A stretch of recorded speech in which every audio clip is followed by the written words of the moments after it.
The legend lives on from the Chippewa down of the big lake called Gitchagoo. The lake, they said, never gives up her dead when the skies in November turn blue. With the load of iron ore, 26,000 tons more than the Edmund Fitzgerald weighed empty. But that good ship and crew were a bone to be chewed when the gales of November come early. The ship was the pride of the American side, coming back from some mill in Wisconsin. And as big freighters go, she was bigger than most, with a good crew and captain well seasoned, concluding some terms with a couple of steel firms when she left full loaded for Cleveland. Now, my recollection of the Fitzgerald tragedy was of a beautiful November Sunday in which I was 140 miles northwest of Duluth duck hunting. Temperature in the 60s, we were in our shirt sleeves. The ducks were all out in the middle of the lake, but we got a lot of lovely sunshine. So we came home early. My late father was in his 80s then, but a tremendous football fan. Had been down at Notre Dame for a football game that we was flying in that night, so I was to meet him at our airport. And when it came time to pick him up, by gosh, the beautiful weather had left. And instead it was starting to drizzle. By the time that he had gotten his luggage at the lake, it was snowing. From 60 degrees to 30 in about 6 hours. But that was the start of this big storm that was to become the Fitzgerald storm.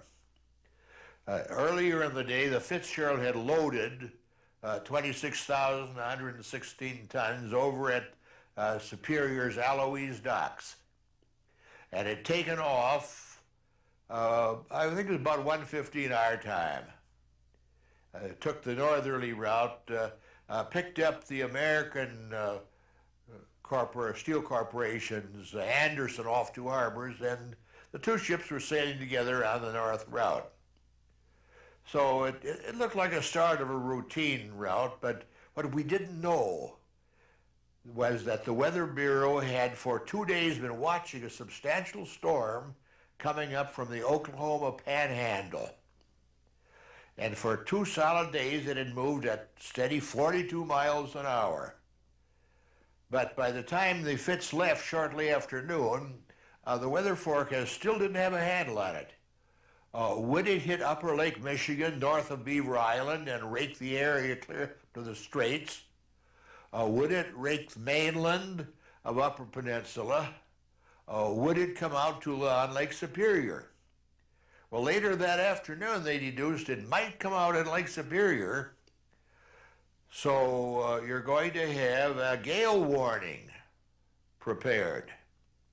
Now, that'll mean winds up to 48 miles an hour and waves, maybe up to 10 feet. The Fitz did not have that information when they first sailed, but later on, they apparently received it. The Fitz was one of those ships making the 6-hour report. So about 1 a.m. Western Central Time here, when she was about 10 miles south of Isle Royale, she radioed Cleveland, winds 52 miles an hour, 10-foot waves, apparently doing fine. She apparently slowed up during the night because she radios again around 7 o'clock. Winds now down to 35 miles an hour. Still 10-foot waves. And apparently no problems. But during the night, the Weather Bureau collects data from all over the Middle West. And from some isolated ranger station, probably on the Michigan-Wisconsin border, they get a barometric reading of 29.24. That's a very low reading for that time of the year, and it means this storm is a terrific wallop. So you're going to have the Weather Bureau the following morning then raising full storm warnings. The Weather Bureau tracked the storm beautifully. It came around sunrise through Marquette, headed clear across to north of Michipicoten, and then out into the western Ontario country.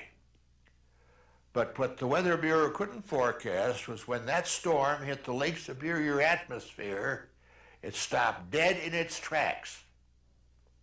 And then we'll spend the next 12 hours building up power.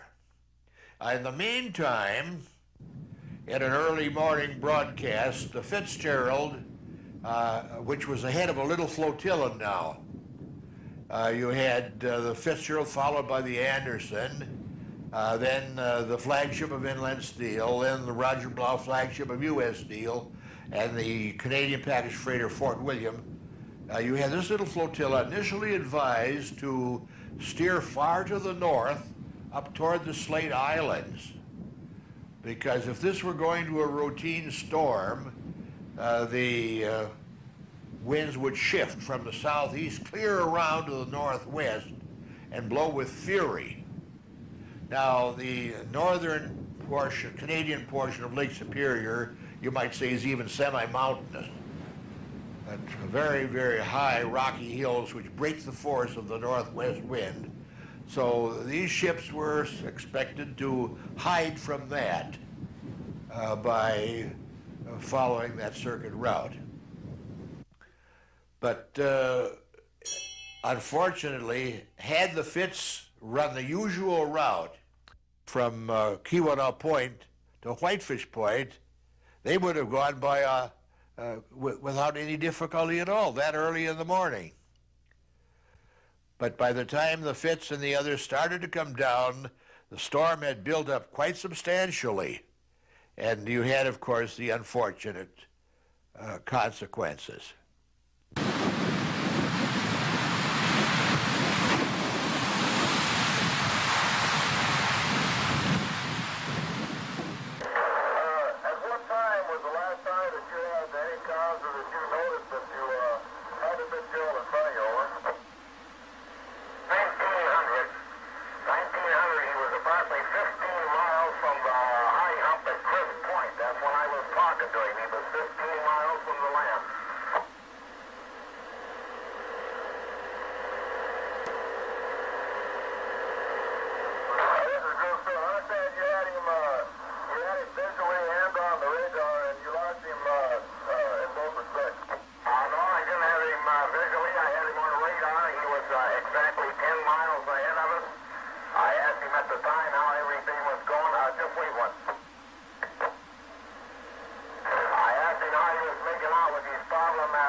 missing Edmund Fitzgerald in your area. Request you search an area 15 miles due west, Compromise Point, Ontario, and 15 miles north of Crisp Point. Over. And we're going to talk about Monday night, November 10th, 1975. The football Monday night. I got a call from the OD on the ship, and he said that the district had called and wanted us to go out and search for the Fitzgerald that had gone missing off Whitefish Point.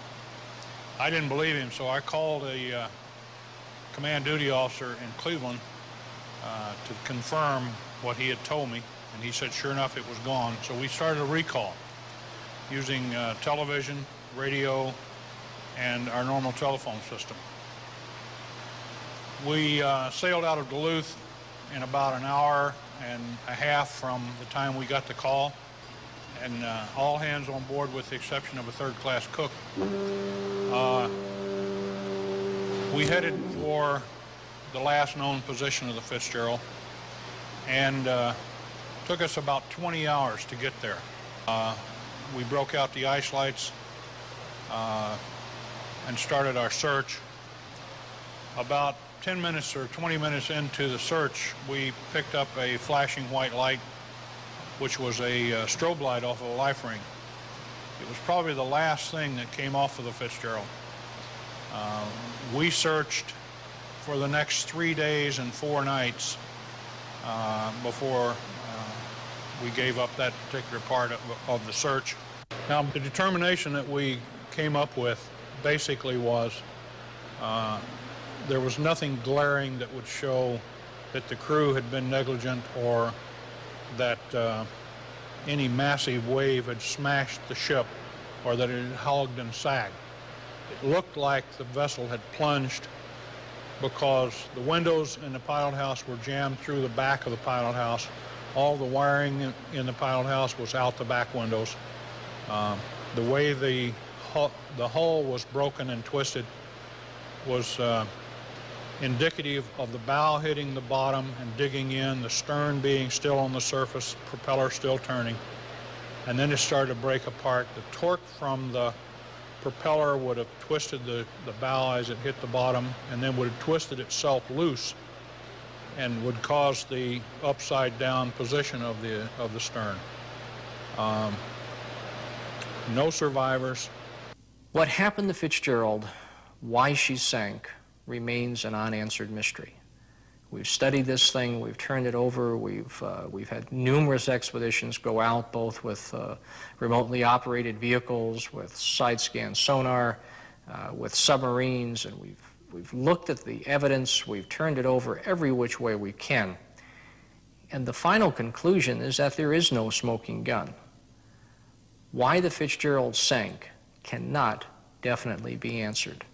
It is my belief, my conclusion, that 1 year from now, or 20 years from now, or 100 years from now, we will still never know the final, absolute reason that the Fitzgerald sank.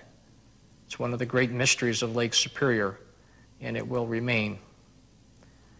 Now, that doesn't mean we don't have a whole bunch of theories that literally run from, well, she struck Superior Shoal. Somehow she managed to blunder 20 miles or so south of her intended track, hit Superior Shoal in the middle of the lake, and then continue on and finally sink as a result of the damage.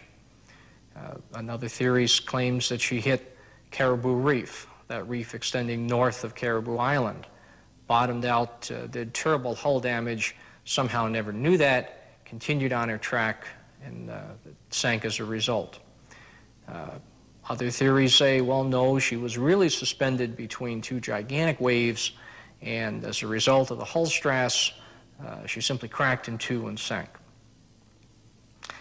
Other theories claim, no, her hatches were maintained in such poor condition that as boarding seas rolled across the spar deck on the night of November 10th, they flooded into the cargo hold until finally she lost buoyancy and plunged to the bottom.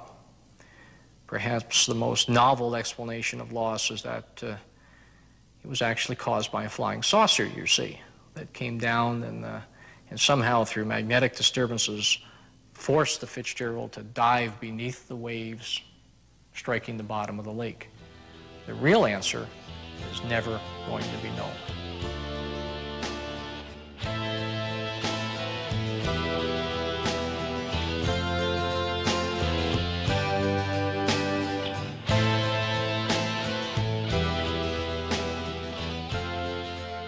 course of teaching out of tech, I got interested in the Fitzgerald accident.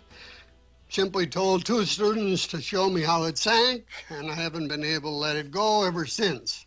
That means day 1, I've been working on the Fitzgerald accident. So that everybody knows where this took place, this is the Lake Superior chart.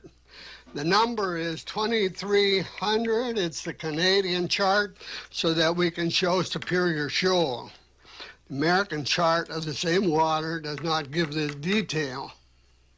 And it's important that we have that because I think I can show that the Fitzgerald grounded on Superior Shoal. Superior Shoal in the chart is right there, okay? Happened on this one that Fitzgerald left from Duluth Superior on his way. Right about here is 2 harbors, and there's another boat gets just in the way of the Fitzgerald, and the Fitzgerald must trail the Anderson till here. Anderson decides, Cooper of course, on the Anderson decides to go south of Isle Royale, which was normal. They were one of possibly 30, 40 ships that went north across the lake, both ways. Some went east, some went west in that storm. Now, how many there were depends, I suppose, on lots of factors, but around 30. Fitzgerald and the Anderson approach Isle Royale. 7 o'clock the morning of the 10th, they had left on the 9th. 7 o'clock, they both report home, which is what they're supposed to do. Fitzgerald says he is north of Eagle River, Michigan. North is this way, so he's got to be somewhere in here. And the Anderson said he's here. Now, those are 2 things that we know for sure. There's one other thing we know for absolute certainty. The center of the storm that was making them go across the lake the way they were was over Marquette at 7 o'clock in the morning. These guys are lumbering along at 15 miles an hour, 14.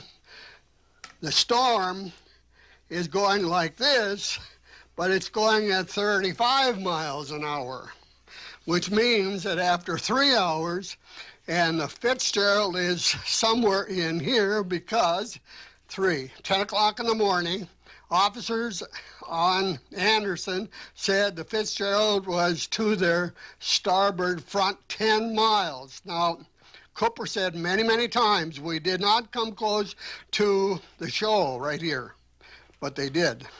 And the whole reason for doing what they did is to get around that shoal, because there's a point there that's only 21 feet deep. Obviously, you don't want to get too close to it.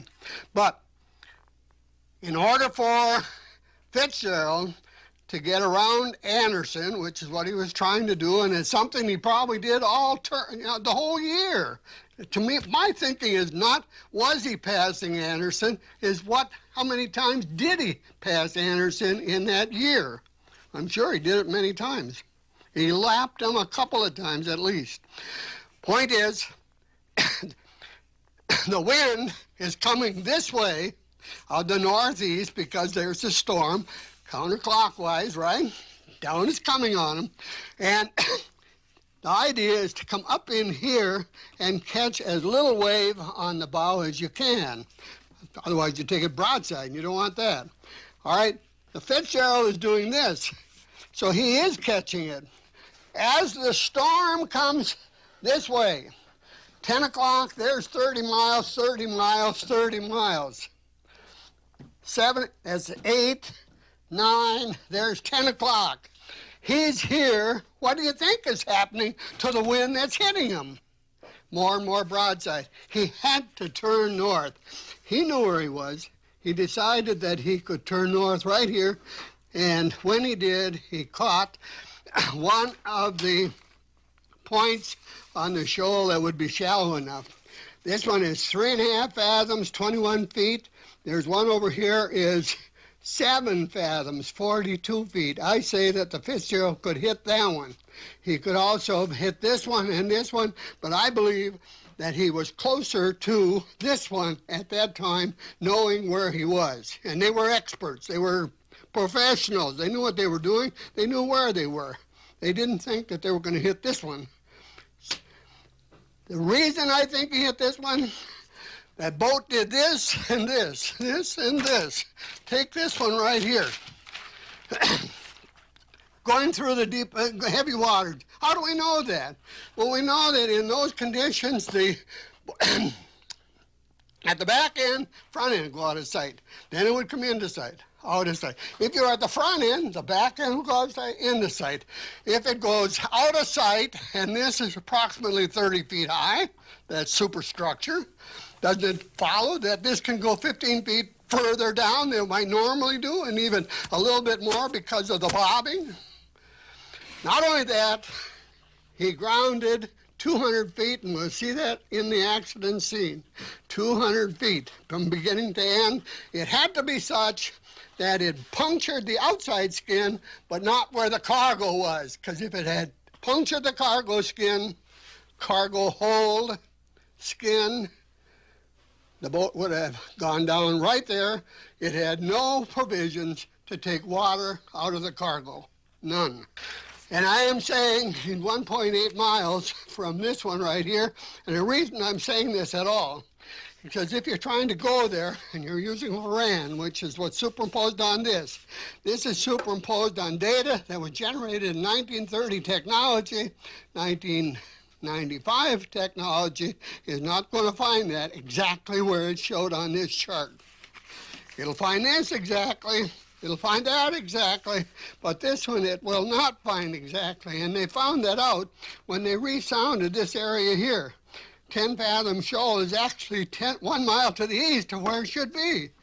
And that's because it was placed with 1930 technology that went back and sounded with 1990 technology, well, 1975 technology. Just to bring us up all the way, he grounded here, right there. He made a beeline for shore. As he did this, he lost time to the Anderson. Anderson reported they went further east before turning south. Why would McSorley give up time to a storm? Worst storm, as it turned out, that he'd ever been in. Giving up time only because he was going to beach it right here. It's just a little bit north of Otterhead Light. Turned south, he went past Otterhead. The lightkeeper here says they were close together when they went by, which means that even though the Fitzgerald is faster than the Anderson, they're together over here. We, as far as we know, were the last two people from land to actually see it going by. How far do you say it was out? From where we were? Yeah.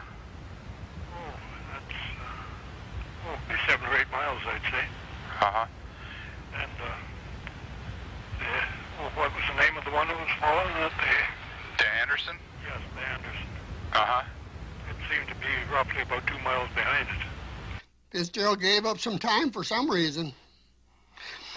After that, Fitzgerald took off to where he sank, and it's just about right there. At the time he sank, he's almost 1 hour ahead, 15 miles ahead of where the Anderson, but the Anderson had him on scope when he went down, 7:15, something like that. All right, now why do I say all that? Let's go back to the accident scene. This line right here is the line on which the boat was going. And if we line the boat up the way it was going, and I don't have this at the same scale, I'm sorry, but it's close. Like that. All right, what happens is we find this piece there. This piece right here we find right there. And this piece with this piece in place like that is upside down right here like this. Now how could that happen? This is how it could happen. When the Fitzgerald grounded, before he grounded, he was doing this. Teeter-totter. What a teeter-totter. Both go up and both go down. Both go up, both go down. What a teeter-totter, huh? Not a teeter-totter at all. But that was the action of the boat. Okay, up, down, up, down. When it grounded, he was in this position.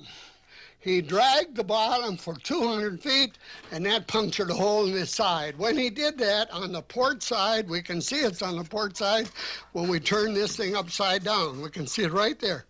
It's upside down, you can see that right here, the grounding, right there. He's going this way, he grounds on the port side. Well, that means that when he put water in there, the boat's going to do this, isn't it? Water is on the port side, not on the starboard side, port side. But it's only 200 feet in the middle, so it means that it's only in the middle, isn't it? So he's like this, which means that he went like this, both ends are up in the air, he formed a banana. And that's why he went down the lake, as a banana. A point that I like to make with you is that we know that what I said happened. He had grounded, took on water on the port side, both ends go up in the air, and the boat goes down the lake in the form of a banana.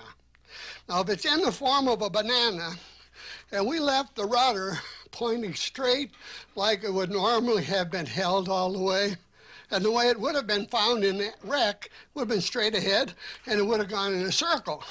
Now, it's not in a circle. It's right where it is here, just off of the heading. But when you look at the rudder here at the back end, you will find that if this is the way I have to turn the rudder in order to make it go straight ahead, is that the way I have to do it? When you turn it upside down, that is where the rudder is today. 15 degrees off of straight ahead. If it's 15 degrees off, when the boat came apart, the hydraulic system held it in place. It wasn't just a matter of cutting those cables. The hydraulic system held it in place. It is still there. It means that for 8 hours, the wheelsman fought that rudder. Makes my point, I'm pretty sure. Up and down, up and down. After it grounded, at the beginning of the grounding, at the end, it started doing this. Beginning, start doing this, grounding. And when it did that, I'll show you afterwards what happened right through here at the bow on the starboard side. It shows it very, very clearly. On the back end, you don't see it quite as clearly. But what happened then is that this set up a stress concentration point that broke this one. Didn't break it completely. Had water only on that starboard side, the port side to begin with. Only toward the end did it take water right across, very close to the end. All right, and they could read that in the king gauges. Thing that happened after he goes ashore as long as he did, and he turns south, he has no real pressure like this at all. He's just going right along neatly. But then later on in the afternoon, he says, I'm rolling some. Well, when he's rolling some, the wind is picking up from the back like this, and the boat is going through the water like this, and it's going like this and like this, okay? And the more the day went on, up till darkness, it's still doing that. Okay, now if you take this model, and that's where it grounded on the port side, now you can see what's happening. These here are breaking. But more than that, these are pushing back and forth like this. And so as a result, there comes a time when this can't be held, and it did that. When it did that, because it's slightly to the port like this, tipped that way, this piece here came down and got caught in the slipstream. How fast is that slipstream? 22 feet per second. That pretty much catches it. And look what happens then. Here we are with the boat like this on line, and this gets across like this, and that's where it is on the bottom today, right there. Now, for a split second or two, Fitzgerald is like this. That whole thing creates a sea anchor at the back end. The boat stops fast. How fast does it stop? Fast enough that everything wants to keep on going forward if it's not tied down. The cargo here went forward. The cargo here went forward. This is gone, so there is no cargo in the middle. But when it went forward, stopped it. Cargo went forward. Now all of a sudden there is a jolt that breaks this off right here. And it's got enough energy that it goes a little bit further.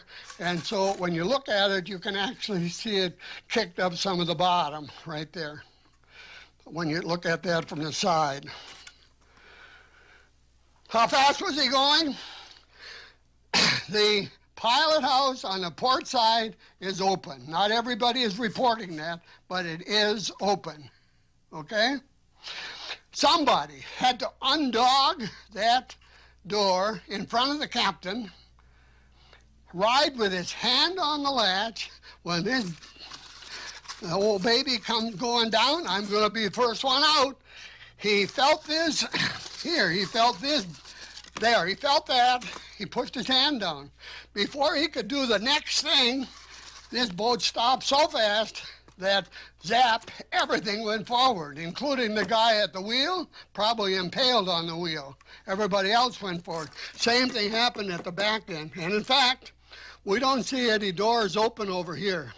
But if they were operating with one door unbolted in the pilot house where the captain is, what do you think was going on back here where the captain wasn't?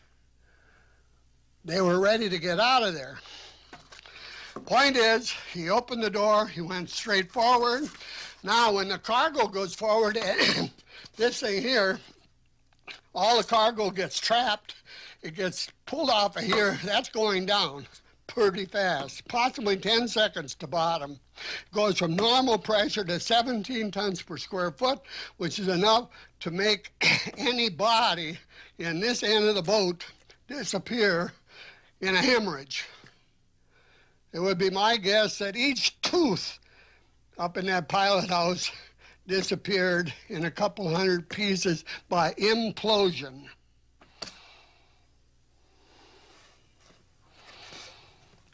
Cargo went forward. It burst the peak tank. There's an explosion right here. You look at the pictures that they took in '89, if they'll show them to you. The carpeting is coming out, the observation windows right here. That means that the explosion went up through the deck and back through those windows. All the windows up here went in, and all of these windows went out. And they went out because of the cargo going forward. Look at what else happened when that happened. The cargo goes forward so fast that it's trapped here in the front. It blew these two hatch covers off. Now, why can we say that? If you look closely in these, below these two hatches, you'll find the oars right up to the top. It's not way down like it normally be. It's way up to the top. Up, off, and away. Not only did it just blow them off, but cargo blew out. Cargo blew out to the point that it is on the deck, up in here. Where else might it be? Something over here on the, here. Way up, maybe as high, far here as 200 feet in front. How can you get cargo from here 200 feet in front of the boat? Only one way. Those had to be airborne. This boat came apart on surface. The cargo went forward before this submerged. And just before it submerged. The cargo here and all around. It's slightly on its askew, not much, just a little bit.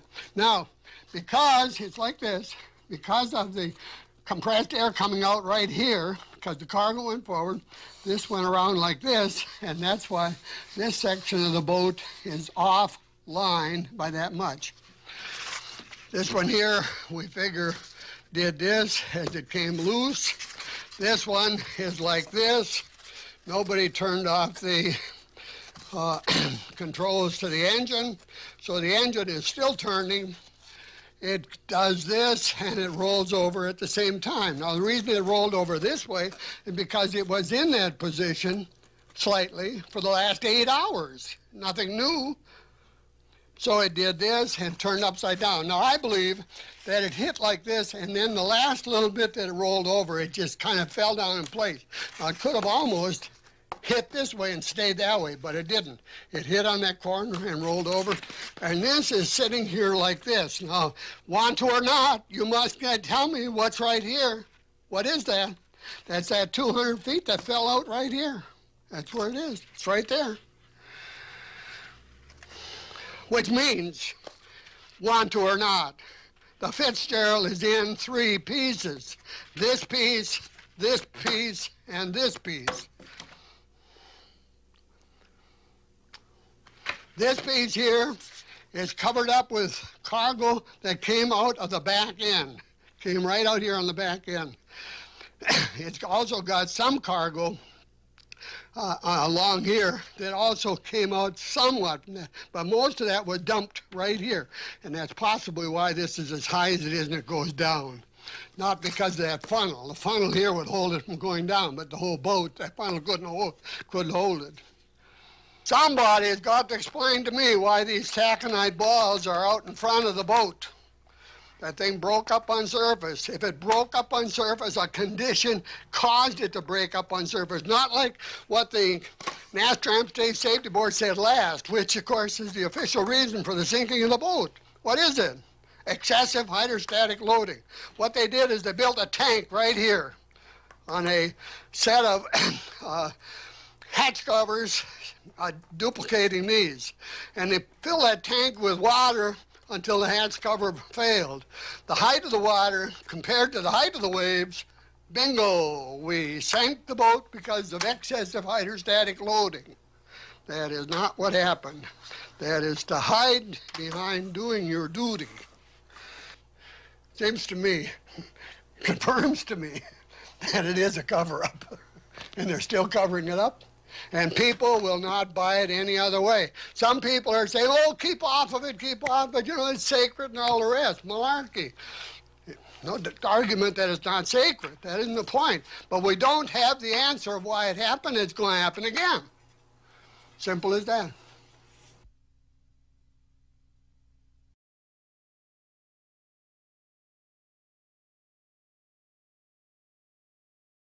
Good morning. My name is Petty Officer Fraser. I'm in the Canadian Navy and on the HMCS Cormorant. I'm the submersible crew chief and pilot of the STL-1. STL-1's been working the Edmund Fitzgerald for the last week. Next week we'll work in conjunction with National Geographic, the Hard Suit International out of Vancouver, and various other departments. This is STL-1. I'll run over a few of the design features that we do have on it. The benefit of STL over our second submersible, Pisces 4, is our large observation window. We have an 18-inch viewing area, and it's at 180 degrees visibility. It's almost 4 inches thick, and it's made out of Lexan. She's highly polished, and it gives a good optical representation of the bottom. The pilot, the co-pilot, the observer, and the cameraman are all inside the forward sphere. The forward sphere is 84 inches in diameter, so it makes for a very cramped situation. This week, when we go out to the Edmund Fitzgerald, in addition to our duties, we'll be working alongside the Newt suit. My name is Doug Osborne. I'm with Canada Marine Services. I'm an operations superintendent for the Newt suit operations. We're out of North Vancouver, British Columbia. What we have here in the background is a 1-atmosphere diving suit. It's made by International Hard Suits out of Vancouver, which is our parent company. What it means about a hard suit is that it's a fiberglass shell machined. You have an upper torso and a lower torso. You got 2 arms and 2 legs on it, just as a human. You got articulated arms. They move. They have a large degree of movement and flexibility. Manipulators are a 2-jaw. We also have capabilities of putting a 3-jaw manipulator on, but the pilots find the 2-jaw being very good. So the diver is capable of going to 1,000 feet with these suits. When he gets to 1,000 feet, he does his work or whatever he has to do. Then he can come back up. In a conventional diving, 1,000 feet would take approximately 10 days of decompression time to come back to the surface. So this is just a matter of time. He can come up, do his job, and finish it off, and he can go home at night. where the saturation divers will be there for another 10 days decompressing.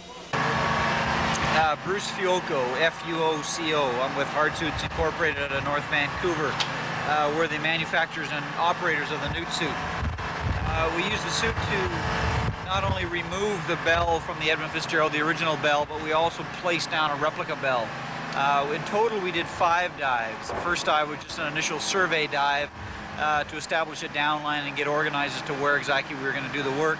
Second dive, we started cutting the bell. We did some initial cutting on the bell. Third dive, the following day, we finished off the cutting of the bell. July 4th, we were able to bring it to surface. On the 5th of July, we replaced it with a replica bell. We had a brass replica bell made up and put into a frame with all the names of the dead crew members inscripted onto into the bell. We placed it down in the same location that we took off the original bell the day before. We took the bell off using an underwater cutting process that the Newt suit did and cut it off at its 3 support legs, its 2 forward supports and its main channel iron support at the back. Rigged it prior to doing that, lifted it clear and free of the pilot house and brought it to surface so that they could get it all ready to go over to the museum, which is where it's planned to go. Then we did a final dive just to do some final filming of the area to properly document the fact that we put down the replica bell on site, on the same site as the original, the exact site. And then we did a final dive on the propeller, on the screw, the stern of the ship.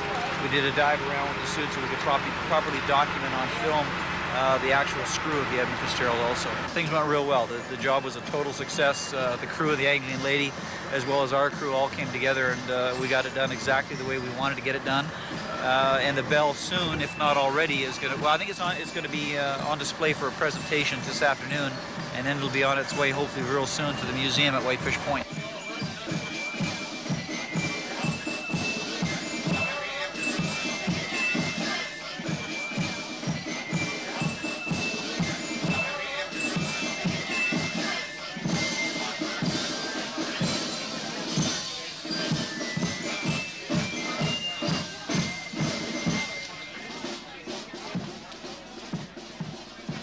When the bell is placed at Whitefish Point, the crew will finally reach their ultimate destination. Today, the Fitzgerald serves as a natural graveyard and a final resting place for those 29 sailors. As such, the legendary Shipwreck should be treated with respect, because the relative recent tragedy continues to haunt families of those who perished. I urge the Canadian government to follow the wishes of the families of the victims by designating the Fitzgerald wreckage as a sacred grave site, and thus bar any future expeditions of the wreckage.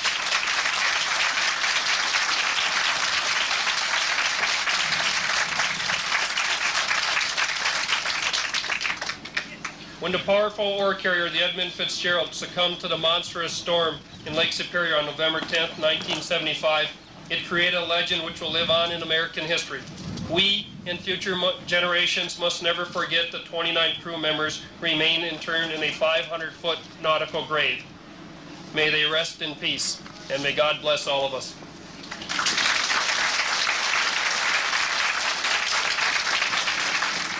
Ernest M. McSorley, Master.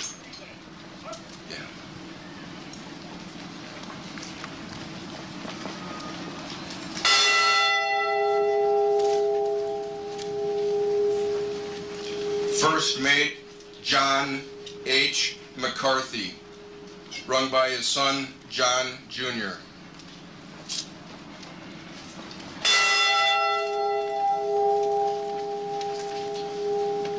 Second Mate James A. Pratt.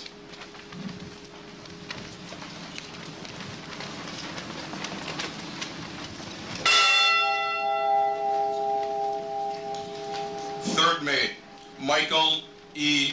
Armagast, son Chris and Michelle, his daughter.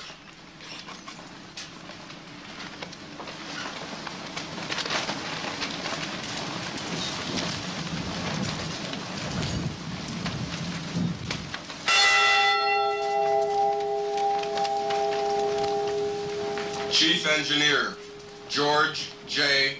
Hall.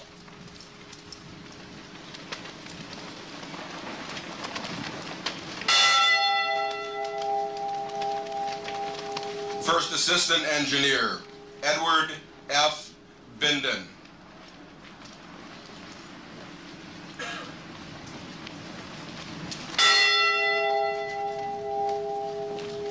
Second Assistant Engineer, Thomas E.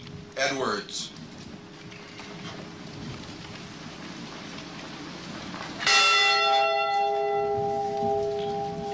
Ship's Porter, Frederick J. Beecher.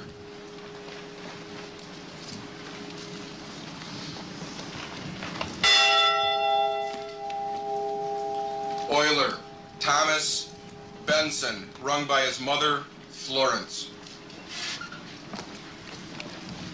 She's coming.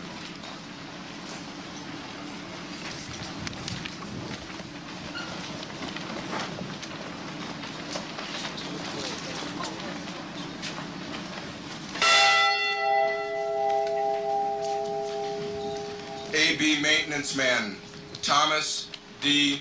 Borgeson.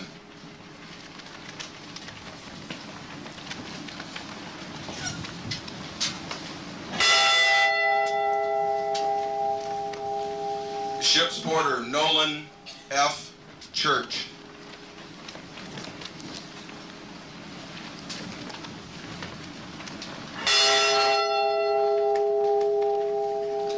Watchman, Ransom E. Cundy, rung by his daughter, Cheryl Rosman.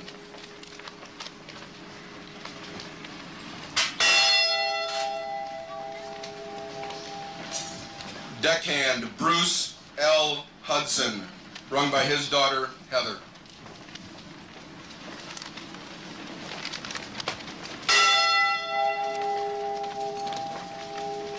Second cook, Alan G. Kalman.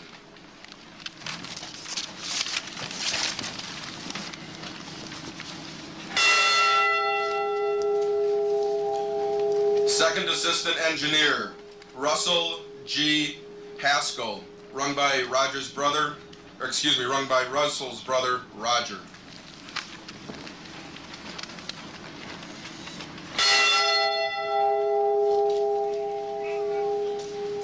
Third Assistant Engineer, Oliver J. Champeau, run by his daughter, Debbie.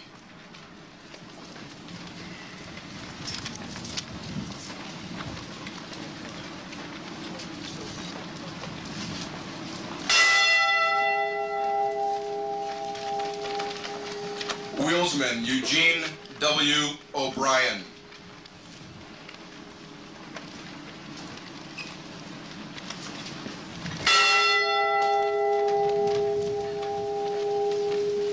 Watchman, Carl A. Peckall, rung by his sister, Pauline.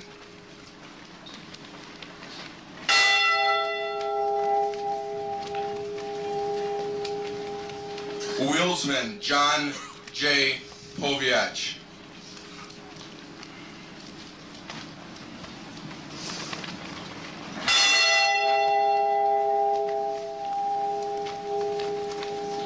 Robert C. Rafferty, steward.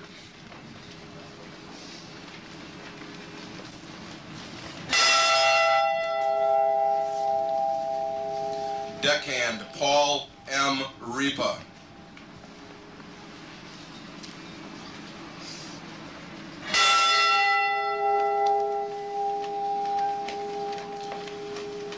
Wheelsman, John D. Simons.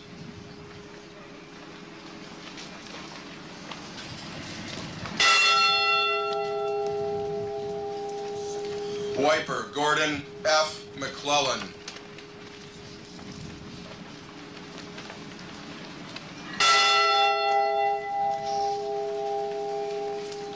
Special Maintenance Man, Joseph W. Mays.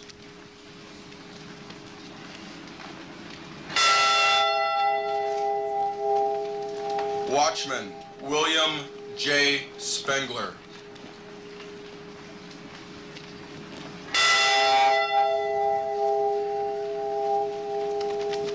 Oiler, Ralph G.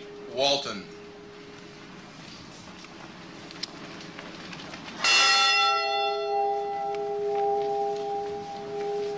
Cadet of the deck, David E. Weiss. Excuse me. Wait.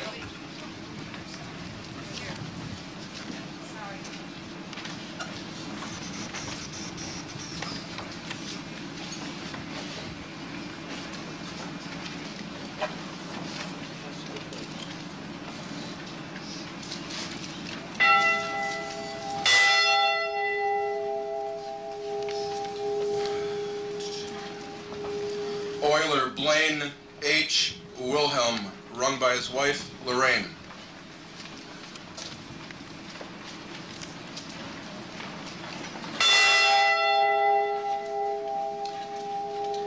And that was 29. The 30th ring will be done by Captain Ken McMillan of the Cormorant, and it is for all the mariner sailors who have lost their lives on the Great Lakes.